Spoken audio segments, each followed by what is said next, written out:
Someday I'll explain all that. But anyway, so I wanted to continue here. I got my timer going. Last one was kind of a mess. They're all going to be messes, really. But that's the fun part for me, you know. So let me get my timer going here, and we're already going. So excellent. So when last we left off, right, we had John Smith, and he was going up the Chesapeake Bay, up the Patapsco River. He was working for the London Company, the Virginia Company, setting up the colony there at Jamestown. And I didn't even quite make it to I didn't make it to Jamestown on the last one. I got so sidetracked, and there were things that I totally forgot to get to, which I hope I can get to today. But so yeah, so John Smith was over there, and he was working for the Virginia Company, all right, and he was working for these guys. Uh, this is why I want to do this with individual windows. They get so small and I can't see them, and it just gets that much messier. So I'm sorry for the extra time. So this Bartholomew Gosnold guy, you know, he's the one. This is his baby, and he has some very interesting friends. Okay, and one of those interesting friends is this guy. Whoops. Um, where did he go? No, not that guy. This guy, Sir Walter Riley. All right, so in the last one, when I was using Wikipedia for the exploration of America in the 15 after 1535 or whatever, they didn't list anything, and so that didn't sit right with me. So I took a brief look that way, and you know there was definitely some exploration going on. There was definitely information coming back into England, and this guy was part of that. And so he's close friends now with this guy Gosnold, and they sailed together. They did, you know, and Gosnold, remember, has his mother may be some form of relation to Francis Bacon. I don't know if I mentioned that last time, but the name Bacon is there. And he went to a school that looked like this, which to me looks like, you know, the Pershing barracks at West Point. Um, and this guy here, who was also friends with Sir Walter Riley, and he was an investor in an early investor in the Virginia Company, right? And he has this red and white, Richard Hakluyt, and he wrote these books, which again I think are the earliest bits of propaganda about what was going to happen over in America. You know what the goal was over there, and these are the opening salvos here. This is the long, you know, they're definitely playing the long game. You know, they know they know what's happening. Uh, and then so this is just catch up even for me.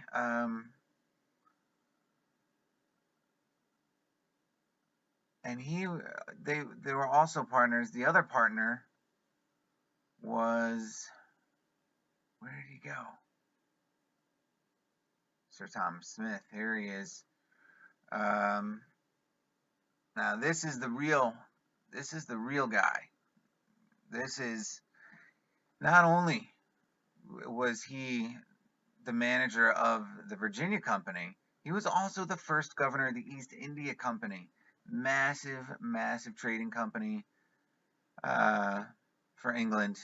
And so he had, you know, it all ran through him, you know, and so he wanted in on this Virginia. He got wind of the information that Sir Walter Riley brought back, and is that I'm thinking what all these explorations are for, where they were looking for these mud-covered cities and star forts. They had knowledge of that stuff. They used that stuff, you know, whatever citizenry they had. And this is the thing that really kind of interests me about where the flat Earth goes in the late 1800s with the lack of people. Where is everybody? why are those pictures so desolate? Why do the cities look so empty? You know, and I think tying back to this, this medieval, not this revolutionary, this what is that, Victorian time? I don't think there were a lot of people then. I don't think that. I mean, I think all of these people that were the myths, the figures that are given to us from the 17th, 18th century, and these guys, you know, they may be real people, doing real things with recovered technology, and that the families were very small, and that they used these quote unquote wars, were much smaller things, skirmishes over these lost technologies, cities, things like that, and used and wars were used as a distraction for whatever populations there were, because just the lunacy of war, and it's curious about what goes on with wars, wars today now, at least from an American standpoint, the way they were fought 100 years ago, 70 years ago, now the body count's very small, and there's, which is a good thing, of course. So, God, where was I gonna go with that? Now I'm looking at, so again, speaking of, so there's so few people, right? And I did bring up, this estimated population of the American colonies in 1620, and this is going to be a useful tool for me, as I go on this. And so, and one point I started to make in the last one in Falken's Maze there, which really all of this is this whole colonial era stuff is Falken's Maze. I started to make a point about how in conspiracy theory out there, there's conspiracies out there that state America was never independent, that it's always been under British control, and I guess this comes down to these Virginia Company contracts and the Plymouth Company contracts,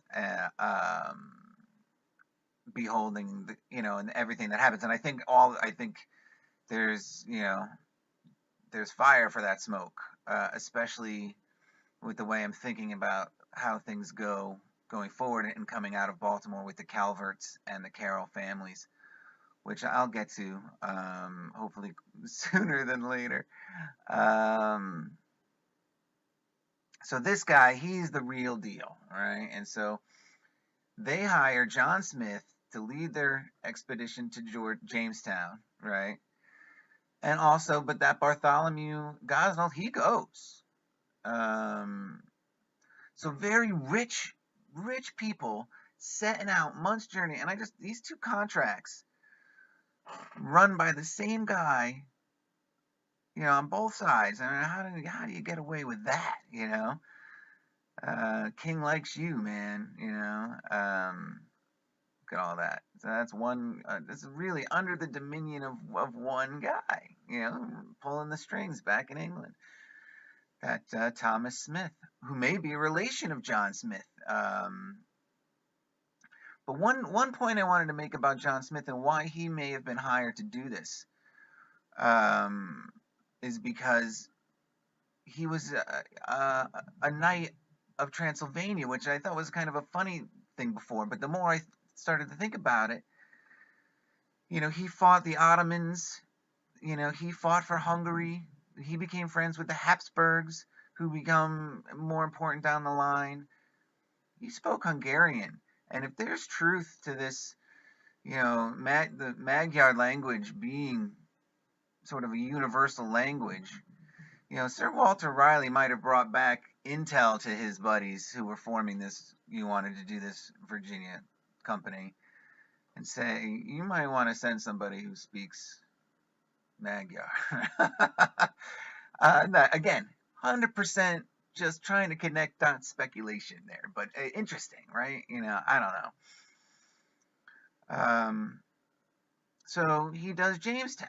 right? But again, I don't think they're not looking to really like set up a merchant colony. I mean, that's the cover story, and I get, and this is uh, the ruined tower of Jamestown, right? And so they built this when they got there. How many people were there? And they were all really good masons. These were rich people who went over. They were thinking they were going to find treasure and stuff. So anyway, they go looking for star forts, right? And they get this colony set up, and maybe they find this building there because buildings like this are near star forts, and it's got the slits in the side and this long, like, good Lord, this could have been built in Baltimore in 1800, and this red brick, I'm going to get to that in a second. I hope I say that. I'm going to get to a second in 3 videos later.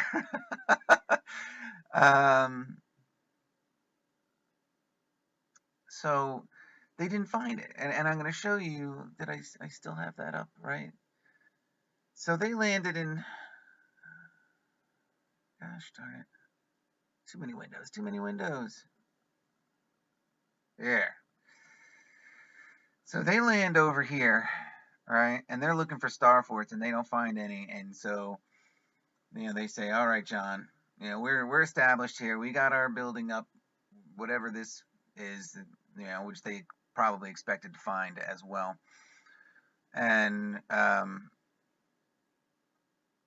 so they send John Smith on his go looking for those star forts, and he so he does, right? He leaves. The cover story, what do they give here? That the settlement is dying agriculturally and is starving, and he needs to go find food, and billionaires travel from England, unprepared.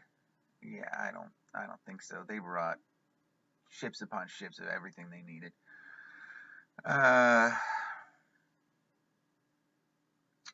So anyway, so he takes off looking, and I wanted to show where it was. That's the star fort he went looking for. So it was up here. He takes off up the river.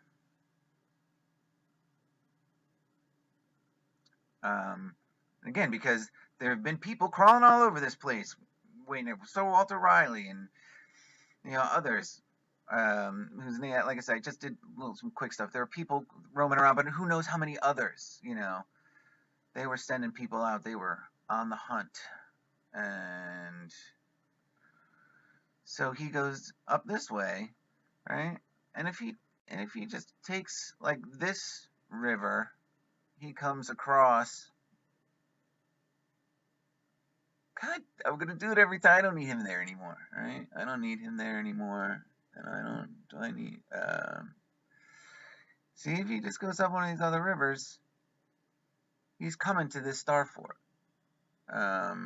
This one right here. I think that's the one.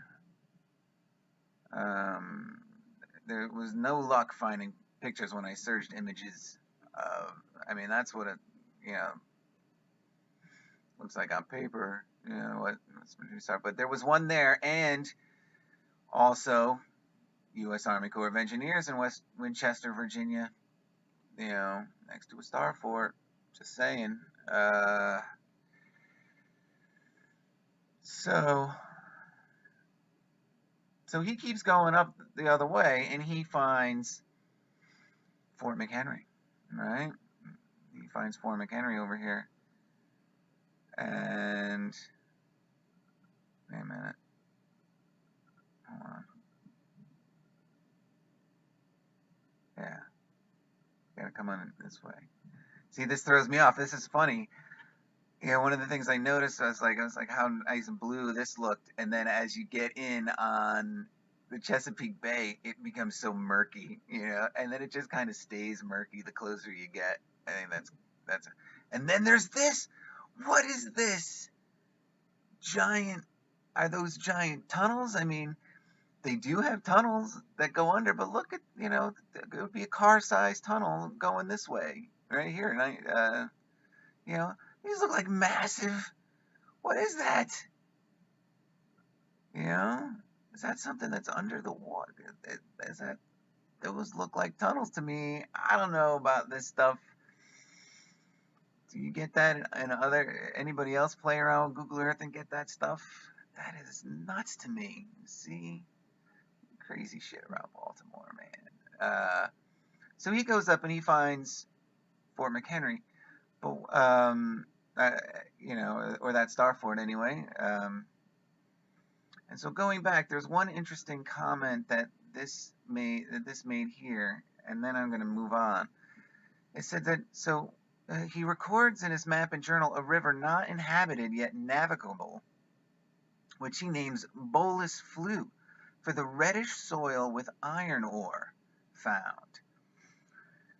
Reddish soil with iron ore. I wonder if they were making brick out of that.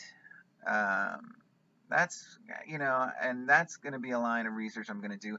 And if that's the case, maybe that building in my neighborhood, that Jay Gordon, the reason I saw the sort of magnetic interference on the camera was because there was iron ore in the brick, and those bricks were made from the mud of the Patapsco River. So that's kind of an interesting thing because I get more into I think a lot of the older buildings they just bricked up to make it look what we built. Yeah, and they just covered them over in brick, and maybe they got all that red brick from Baltimore. But there's more that gets deeper too when I get into the row homes, which will happen off of this, I think. All right, so we get that far, right? And then we're so he goes and finds us, and he reports all this back. John Smith, he goes back, and he says, okay, I found this other Star Fort, and they make an excuse for him to go back and, whoops, what did I do there? Tell his buddies, yeah, it's on. We found it.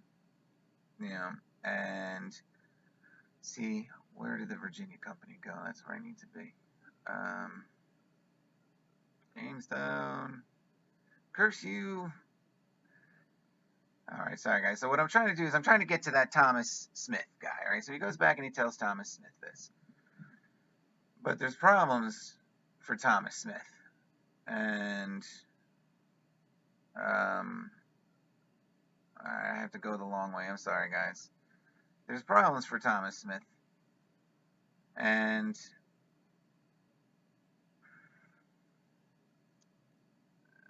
where is he? Where is he? It'd probably been quicker for me to just do a search.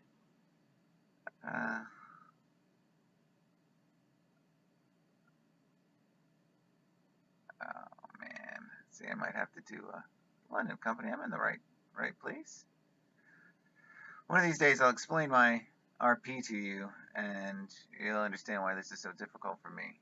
And I'm not a historian. I'm not trying to prove anything. This is just a fun, sort of weird connections that I'm making to the history out of just looking around Mudflood, Baltimore. That's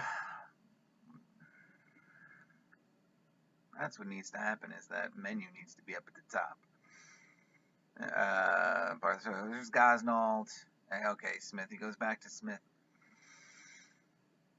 And Smith now, not only is he the governor of the East India Company, treasurer for the Virginia Company, right? Knee deep in elbow deep in everything. He's also, let's get a little bit later down here.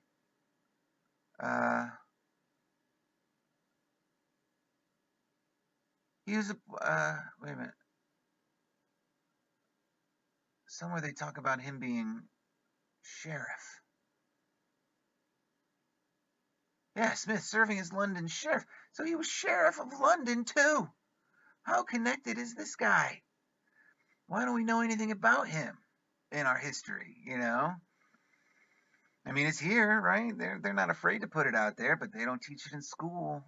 At least not in a basic, in a elementary level anyway. You never got this deep. You might have heard about John Smith coming, but you don't hear about these next people. You don't hear about these next people at all, and there's a reason, because these are the real people. These are the guys who did it, and they helped spin the story and left us in what we're in today. And that's the way I'm thinking. The more I look at them. So anyway, so there's trouble for him. He gets arrested. They think he's involved in a plot against Elizabeth,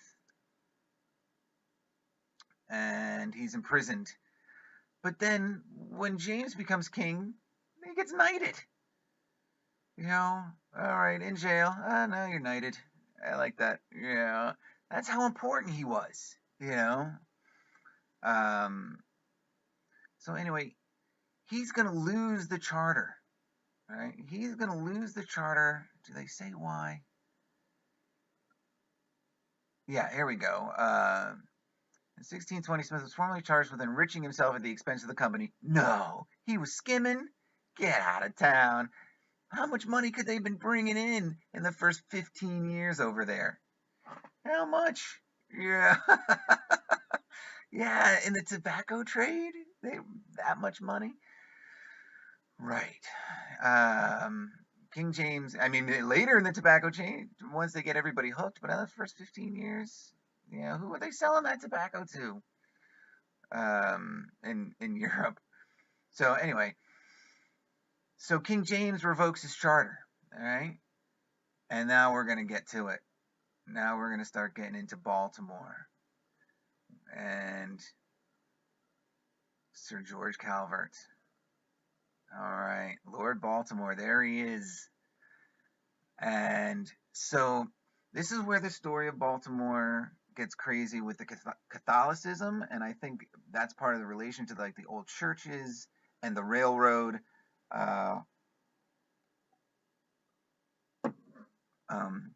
And that's all coming. That's all coming in this.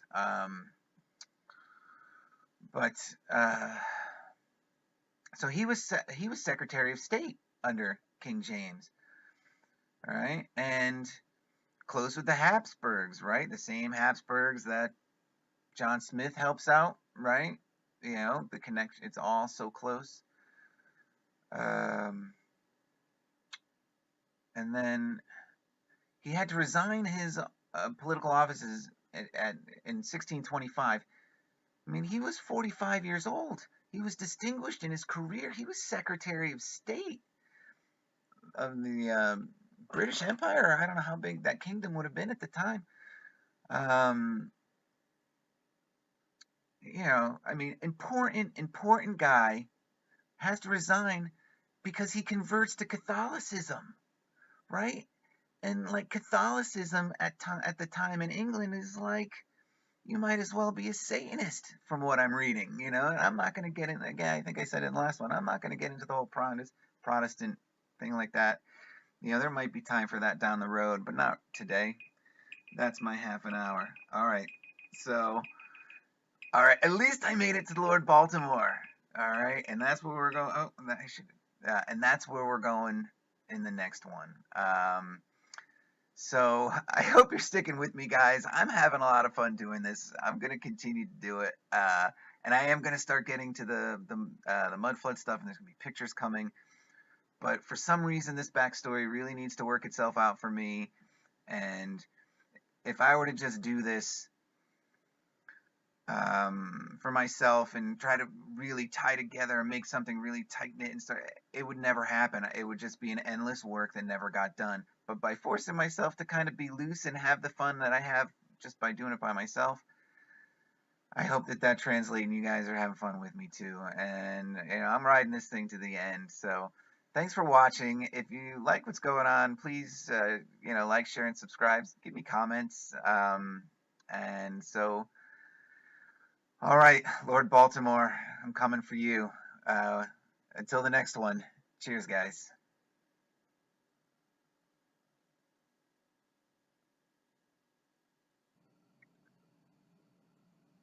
Okay, so I had a false start on that previous take, and I never reset my timer, so I have a few extra minutes here. There was just two quick things I missed that I wanted to point out that I dropped the ball on in that last take, right? And so one of the points I was making was about how who was going over in this Virginia company in these first ships, right? You know, and one of the men was this Thomas West, Lord Delaware, right? And that's who Delaware, the state of Delaware, is named after, Delaware River and all that, right? He was the largest single investor in the Virginia company. Okay, investor, keyword there, putting up his own money, right? Rich, rich guy, you know, and he's going over there, what, to live in, what, in a hut on a beach with rocks and stuff? No, no, no, no. Same with all these other guys. You know, they were coming over here. They knew what was here, and you know, they came prepared. And so I wanted to show you that, right? And I wanted to show you where he went to school because this stuff is kind of important to me too. Um, he went to Queen's College in Oxford, and wouldn't you know it, it's another U-shaped building. You know, look at this building, red and white. You know, I mean, so there's that. All right, I wanted to bring that up real quick, and then there was one other point about Thomas Smith I wanted to bring up, which was crazy, crazy coincidence. I mean, and it's like, you know, at what point is this stuff not coincidence anymore? Is, you know, is the question I ask myself all the time, you know? So Thomas Smith, right? No, no, no, no, no. Thomas Smith, early life. All right, he was the second surviving son of Thomas Customer Smith. All right, so, all right, more than likely he was born there in this house, right? But I just wanted to point out that it's owned by royalty, located next to West Hanger Railway Station. What? A railroad tie-in to where this guy was born in where 1558. I get to this connection. There's railroad right near his. You know, I mean, if he wasn't born in that castle, this is certainly. I gotta believe he was born in that castle. And so there's a railway station here, which is curious. Like I said, I didn't go too deep. I read this real quick. They don't say when it opened. You know, they they list, you know, its passenger usage and stuff like this, and you know, it's about 250 meters west. You know, it's closed in the 60s. What I mean, but I mean, I don't see anything on here about when it was built. You know, just a quick profile here. I mean, I know I could go deeper and find that answer, but the building itself, you know, I mean, it has that look to it, doesn't it? You know, and look down here, and this is definitely a slope, right? You know, am I the only one seeing that slope? You know, so, you know, there's that, you know, just more weird, weird coincidences mounting up as as I go along with this. So anyway, I just wanted to add that on real quick. Um, so until the next one, cheers, guys.